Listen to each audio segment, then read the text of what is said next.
제가 이게 다중 프로펠러가 1개에서 10개까지 20개, 100개도 될 수 있습니다. 예, 숫자는 이제 회사별로 그 목적과 필요에 따라서 여러 개 둘 수 있다라는 것을 말씀드립니다. 이게 풍력 발전에도 사용할 수 있고, 이렇게 쭉 올려가지고 풍력 발전을 통해서 반도체 회사에서 이걸 설계할 때 이렇게 하시면 안 됩니다. 발열을 피하기 위해서 크고 작은 이런 사이즈의 대중소가 있을 수도 있고, 발열을 위로 올리는 구조. 원래는 이제 풍력 발전할 때 이런 구조입니다만은, 이것이 이런 구조가 프로펠러가 이런 식의 통 안에 들어가서, 통로 안에 들어가서 조용히 추진하기 위한 추진 방식으로 그러니까 열로 추진하는 방식이 있고, 열 뿌려서 물로 추진하는 방식이 있고, 그냥 물로만 추진하는 방식이 있고, 여러 가지 방식. 잠수함이 소나 피해서 조용히 움직일 때 통로를 한 군데, 두 군데, 세 군데, 다섯 개, 10군데 뭐 상관없지 않습니까? 다 잠수함도 앞 들어갈 수 있는 겁니다. 그래서 사방도 해가지고 동시에 옆에 아래 밑바닥에서 사선으로 분사를 해가지고 잠수함을 이렇게 이렇게 위로 이렇게 부력을 일으키고 추력하는 그런 방식도 속도가 되게 빨라집니다. 초공동 어뢰 방식도 이런 식으로 해가지고 주변에 뭐랄까 압축가스라 그런 압축 공기를 주에 이제 목표물에 다가갈 때 주에 뿜어서 속도를 엄청나게 증가시키는 미니 부스터 같은 거, 미니 추가적으로 분사하는 그런 것들, 초공동 어뢰 같은 것도 굉장히 주변에 가까이 가서 할 수도 있습니다. 속도가 빨리 해서 부딪힐 수 있어요. 그 다음에 이 다중 프로펠러 방식은 뭐 컴퓨터 안에도 들어갈 수 있고요. 그 다음에 뭐 각종 그 기계 장치에 열을 날리는데 동시에 프로펠러를 여러 개 넣어가지고 날리는 데 사용할 수도 있다. 뭐 에어컨에도 사용할 수 있고, 냉장고에도 사용할 수 있으며, 가정용 가전제품으로 사용할 수 있습니다. 군사용으로도 뭐 전차라든지 뭐 각종 뭐 어떻게 엔진의 열을 공냉식과 순냉식을 동시에 결합해서 하는 제 방식이 있지 않습니까? 냉각수 양을 좀 늘리고 관을 2배로 해가지고 냉각수를 빨리빨리 돌고, 냉각수를 금속띠 여기다 해서 프로펠러 하나 제거 방식이죠. 프로펠러의 중간 축을 중심으로, 회전 축을 중심으로 해서 밑에는 그 가까이 붙어 있는 부분은 두텁고, 이쪽으로 오는 부분들은 점점 이렇게 넓으면서 얇아지는 거죠. 그런 식으로 돌아갑니다. 그 다음에 축에 매듭 구조를 주고, 거기다 날개 부분에 보조날개, 어떤 형태가 됐든 보조날개를 미니로 주면은 굉장히 추력이 강해집니다. 그래서 그렇게 운행할 때도 좋고요. 잠수함 같은 데 비행기 선풍기 같은 거, 하풍기 같은 것도 굉장히 강하게 돌려줍니다. 공냉식으로 사용할 때 다중 프로펠러를 한꺼번에 여러 개 돌리는 방식으로 돌릴 수 있다. 이것도 모든 산업과 제품이 안 들어간 데가 없을 겁니다. 스프링 안에 스프링 들어가는 구조, 자동차 쇼바라든지 모든 뭐 배가 됐든지 뭐 비행체가 됐든 어떤 형태의 스프링 안에 스프링이 들어가는 구조에 매듭을 주면은 그 스프링이 엄청나게 강하게 됩니다. 침대에 스프링 안에 스프링 들어가는데도 이 매듭을, 대나무 매듭처럼 매듭을 주거나, 백열 전구의 필라멘트에 대나무 매듭처럼 매듭을 주면 제투기화 구조로 인해서 제품이 굉장히 튼튼해지고 에너지가 축적되고 증폭이 됩니다.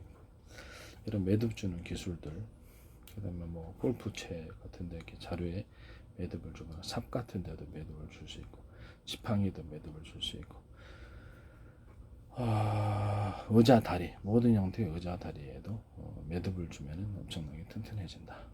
모든 종류의 기계 장치의 다리에도 매듭을 주면 튼튼해진다라는 것입니다. 뭐 자동차 축, 회전축에도 매듭을 주면 엄청 튼튼해집니다. 파워가 세지죠. 등등등등 있습니다.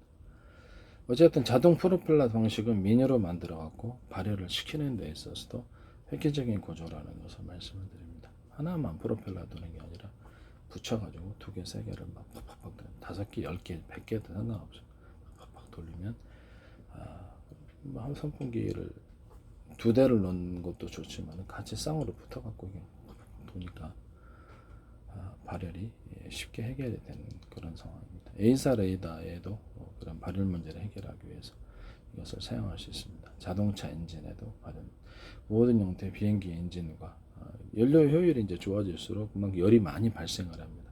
그럼 그 열을 발생하기 위해서 고안을 해야 되는 게 공냉식, 수냉식인데 이 두 가지를 같이 사용한다고 하죠. A사례에다에도 공냉식, 수냉식을 같이 사용해라라고 좀 말씀을 드렸죠.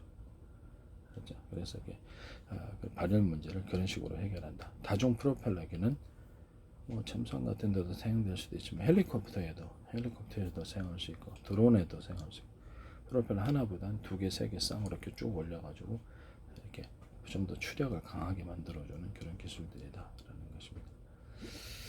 일반 뭐 배 같은데, 보트 같은데도 뒤에 딱 놓고 한 개가 아니라 세 개가 돌려주는 구조래도.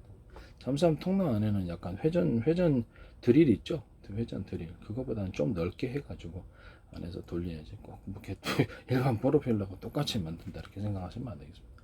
가장 회사별로 이것을 그런 식으로 통로 안에서 이렇게 회전 구조, 회전체를 넣어가지고 이렇게 해서 통로 안에서 분사하는 방식이다. 열로서 열 플러스 물 이렇게 될 수도 있고요. 연소실에서 열을 만들어갖고 물과 결합해서 뿜어내는 방식도 될 수 있고, 뭐 UFO 원반형 비행체나 드론의 수직 이착륙에도 사용될 수 있으며, 그다음에 그 열 추적 미사일에 어떻게 저게 당하지 않고 조용하게 그냥 연소실 안에서 열로만 추진하는, 열과 공기로만 추진하는 그런 방식도 될 수 있겠습니다. 아시겠죠? 다중 프로펠러 방식, 일반 배에도 사용될 수 있고 잠수함에도 사용될 수 있고 헬기 같은데, 그 다음에 각종 드론, 각종 모든 형태의 비행체에 사용될 수 있으며, 컴퓨터 CPU뿐만 아니라 모든 형태의 기계 장치에 여러 개를 둬가지고 엔진을 시키는 이런 구조도 될 수 있다는 것을 말씀을 드립니다. 프로펠러 구조도 그렇죠. 이 기존의 날개였던 미니 날개를 붙여주는 형태가 되겠다. 일반 여객기 같은 데는 주날개, 보조 날개를 두는데 비행기 기체의 양력을 띄우는 양력을 일으키면서 기체가 이렇게 공기가 뒤로 흘러가는 구조면 그것은 제트커 구조입니다. 보조는 미니로 하죠. 배 옆구리, 전차 부분, 전차 옆구리 뭐 이렇게 군사용 모든 기술에도 아마 이 발열 문제를 해결하기 위해서 공냉식과 수냉식을 같이 하는 방식을 제가 말씀을 드립니다. 금속 막대 같은 걸 추가로 둬가지고 열을 뺏는 방식으로 팬을, 거기는 소비자 걱정할 필요는 없잖아요. 그러니까 팬을 금속 팬으로 만들면 금속 자체가 열을 뺏어간다는 것을 말씀을 드립니다. 그리고 물을 갖다가 뿌려주는 방식도 좋긴 좋은데, 물을 뿌려 방식을 자칫 잘못하면 이게 녹이 있습니다. 녹이 슬기 때문에 제가 보기엔 바람직하지 않다고 생각합니다. 그냥 공냉식과 수냉식 그 방식으로 하고 물을 몇 개 뿌려가서 이렇게 녹이 있습니다. 녹이. 그래서 제가 보기엔 내구성에 문제가 생길 것 같습니다.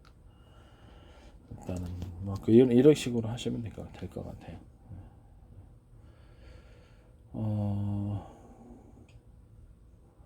그 다음에 뭐 모든 형태의 추진 방식에 이것이 들어갈 수가 있다. 뭐 무기 같은 거 뭐 이렇게 멀리 이렇게 날려가지고 그 무기가 프로펠러 이렇게 상공에 대기하고 있다가 밑으로 내리는 이런 구조에도 다중 프로펠러 방식을 사용할 수 있다. 다중 프로펠러 방식을 통해서 어떤 무기다 그러면 그게 뭐 미사일이 됐든 뭐가 됐든 간에, 아니면 그냥 일반 포탄이라도 프로펠러 플러스 프로펠러, 다중 프로펠러로 움직이듯이 상공에 대기하고 있다가 밑으로 떨어 한 개의 프로펠러 갖고 돌리려면 좀 날개가 좀 커야 되잖아요. 근데 이런 식으로 위로 올리는 식으로 이런 식으로 이렇게 구조를 만들어놓으면 프로펠러가 힘이 세지 되면 두 개, 세 개 붙여놓고 올리면 회전축이 크지, 헬리콥터처럼 크지 않아도 무기를 들 수가 있습니다. 그래서 이 부분이 지금 특허라는 거죠. 추력이 좋다라는 거죠. 추력이 엄청나게 좋습니다. 이런 식으로 하는 것은 제 특허 구조가 되겠습니다. 지적재산권의 나라 미국 얼마나 지켜지는지 봅시다.